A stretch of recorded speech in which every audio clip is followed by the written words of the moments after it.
No candidate received more than half of all the first preference votes cast in the election. The two candidates who received the highest number of preference votes remain in the contest. They are Sadiq Khan and Sean Bailey. I will now announce the number of second preference votes cast for each of these two candidates. Sadiq Khan received 192,313 second preference votes. Added to his total first preference votes, this gives Sadiq Khan a total of 1,206,034 votes. Sean Bailey received 84,550 second preference votes.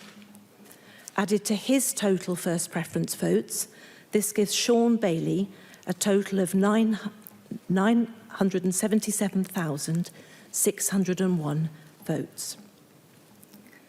I therefore declare Sadiq Khan elected as the Mayor of London.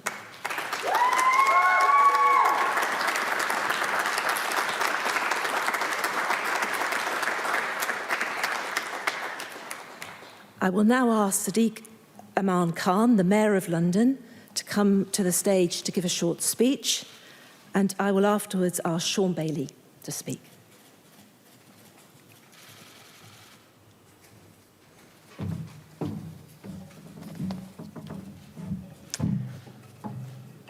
I want to say thank you from the bottom of my heart.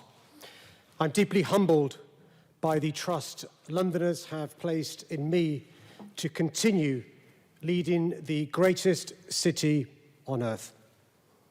I promise to strain every sinew to help build a better and brighter future for London after the dark days of the pandemic, and to create a greener, fairer and safer city where all Londoners get the opportunities they need to fulfil their potential.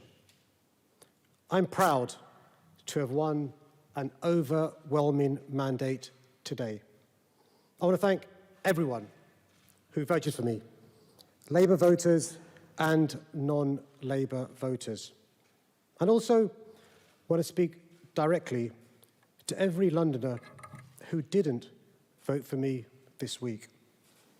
I'll never ignore your voice, your concerns, or your worries. I'll always be a mayor for all Londoners, working to improve the lives of every single person in this city. The results of the elections around the UK show that our country, and even our city, remain deeply divided.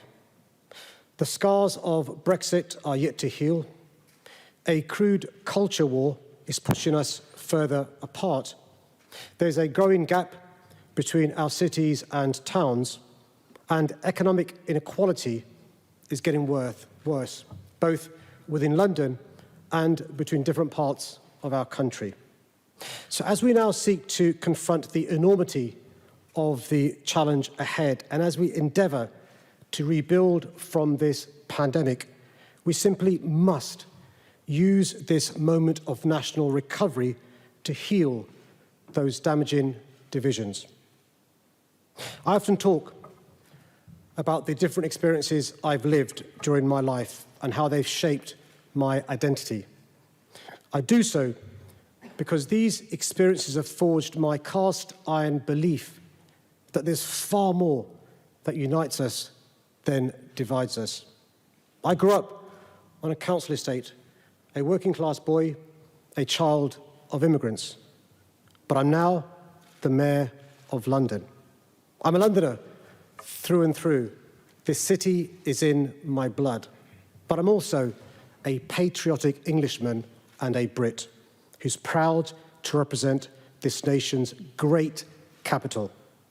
The experiences I've had through my life have shaped my belief that we all have a responsibility to do everything we can to build the bridges that bring us together rather than the walls that can only drive us further apart.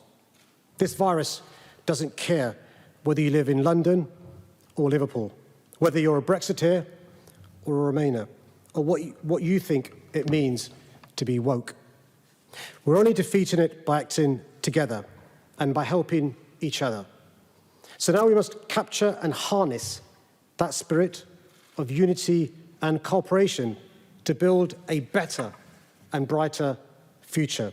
And it's in this spirit I promise to lead London over the next 3 years, building bridges between the different communities in our city, building bridges across cultural, social and class divides, building bridges between London and the rest of the country to ensure London can play its part in a national recovery, and building bridges between City Hall and the government, because we must all work together to build a brighter, greener and more equal future for London and for our entire country after the pandemic. It's not a competition between areas. People without a good job or living in poverty need help wherever they are. I want to finish by saying thank you.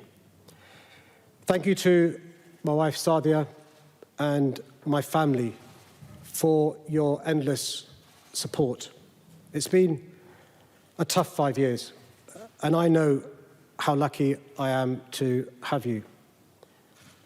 Thank you to the returning officer, Mary Harpley, your team, and those across London for delivering this election under incredibly difficult circumstances.